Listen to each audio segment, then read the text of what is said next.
I had bought an external microphone that was supposed to be delivered on Friday, but it was delayed. And so now I'm using just a camera and it keeps making these noises.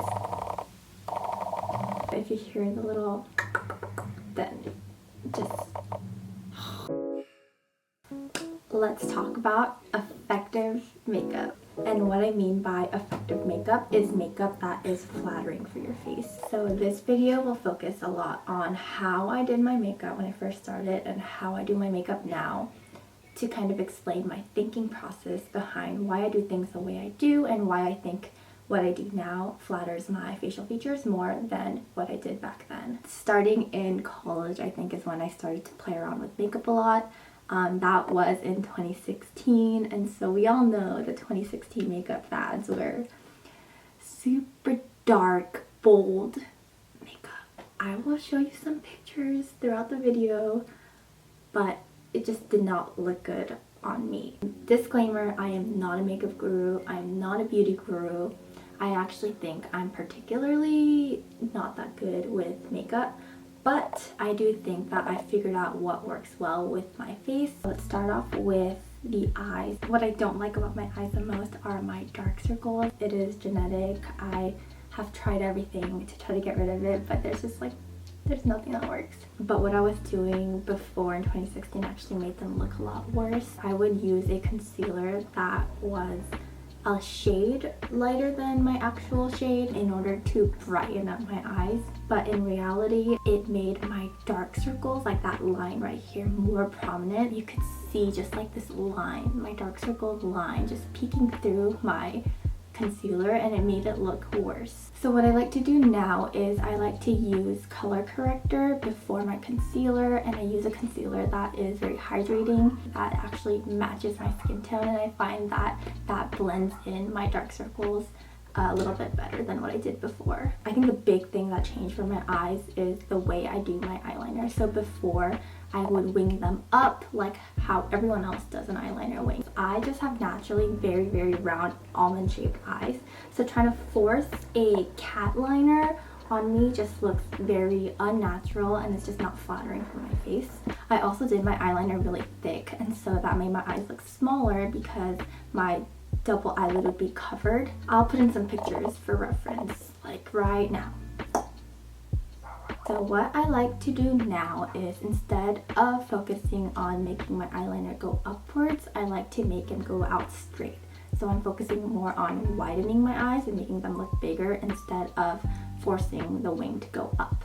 Another thing that I did back in 2016 was wear false lashes. All of my friends are doing it, all of my peers are wearing lashes, so I thought I needed to do it too, but they just do not look good on me. If you see pictures, you'll kind of see what I mean. I find that when I wear false lashes, they cover them up, and so my eyes actually look smaller, and it doesn't like open up my eyes like it does with other people.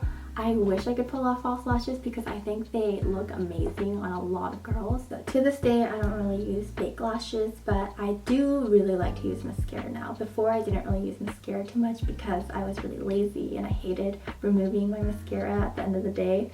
But now I love mascara, and I actually really like to use mascara on my bottom lashes now because I find that it makes me look a little bit more photogenic. Sometimes when I'm feeling a little bit extra, I'll use my eyeliner and put faux lashes, maybe about 3 or 4 of them, in order to fake it because I don't really have much going on down there. Another thing that I like to do, which is kind of new, is I figured out that I really like my aegyosae. That's what it's called in Korean. I don't know what the English equivalent would be.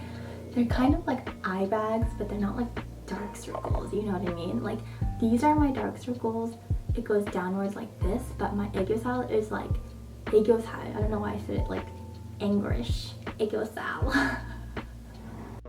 Aegyosae is like this little line right here, and it kind of like pops when you smile. I like to use a thin brush and use my Hoola bronzer to emphasize my aegyosae a little bit, and I also use highlighter on top in order to make it pop more.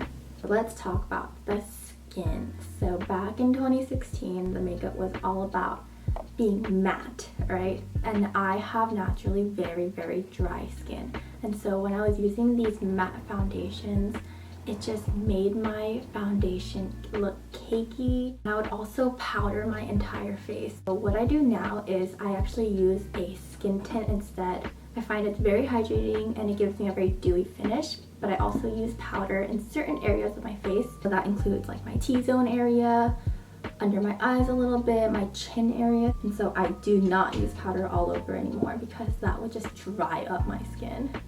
Oh my goodness, let's talk about the eyebrows. Naturally, my eyebrows are already pretty full and extremely dark. But back in 2016, I was using Anastasia pomade because everyone else was using Anastasia pomade, am I right? And so I would use pomade on my already super dark eyebrows, and I will put up some pictures, but my eyebrows were so dark and they just did not look very cute. I also, oh my gosh, you know how everyone raved about the Glossier boy brow?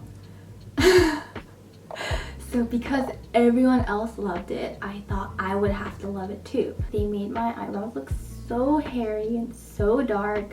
Ugh. So now what I like to do, because my eyebrows are already super dark, I don't really do much with it. I'll fill it in with a brown eyeshadow or my Hoola bronzer just to fill in any gaps that I have. And then I use an eyebrow pencil and I will only extend the tail because I don't have much hair right here. Sometimes if I'm feeling a little bit fancier, I will just have one line on my bottom part of my eyebrow in order to clean it up a little bit. But other than that, I really don't touch my eyebrows because I find less is more with my eyebrows. Back in college when I was doing my makeup, I didn't really use blush. I didn't think it made much of a difference, but now blush is my favorite. It just gives your complexion a glow, and it's also extremely photogenic. When I know I'm gonna be taking pictures, I definitely over blush. Back in college, everyone was using the ColourPop Ultra Matte Lip, and so obviously I had to get it too. Do you see the theme here? I already told you my skin is extremely dry. My lips are also dry, but I was using Ultra Matte lipstick and my lips looked so crusty, and they were also super bold, like purpley burgundy colors. I will show some pictures, oh my gosh. But I was using those because everyone else was using those. So now I use a lip tint to stain my lips for the day. I also like to use gloss because that's much more hydrating for my very, very extremely chapped lips. So those are the big differences between my college makeup back in 2016 to what I do now. I hope you guys enjoyed this video. If you guys have any content requests, let me know down in the comments below, and I'll see you guys next time. Bye!